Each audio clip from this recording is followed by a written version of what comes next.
Jy gebruik nie wat God vir jou gegee het. So, hoe gebruik jy dit? Eer net nou en daar bietjie met mense te praat oor die Here. Hier kom 'n ou by jou werk en sê, ek het hierdie skouerpyn, ek het nou al elke pil sê, hey, ontspan, bring hier hy skouer, lê jou hand op, in die naam van Jesus Christus, skouerpyn gaan, wees genees.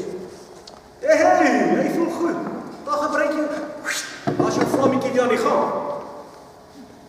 Hier kom jy by ander mense, weet ons gaan so swaar kry, ek weet nie wat ons doen nie.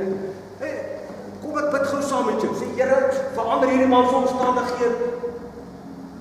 En as jy bel in jou naam aan, weet jy wat? Hey, ek het werk gekry, dinge gaan aan. As jy aan fire, dan brand jou vlammetjie.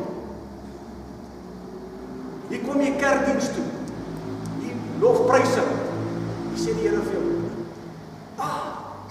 Ja. Dis jy bly. Here het vir iets gesê.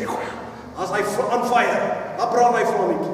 Vanaand bid jy, Here sê ek gaan dit en dit vir jou doen. Wow, Here, dankie. Daar is jou vlammetjie aan die gang.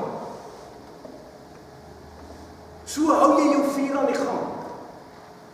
Maar net elke Sondag. Hoe lank kan ek nog hier sit? En nie nog maar klaar, maar nou moeg. As ek mense. Dit beteken jou vlammetjie is.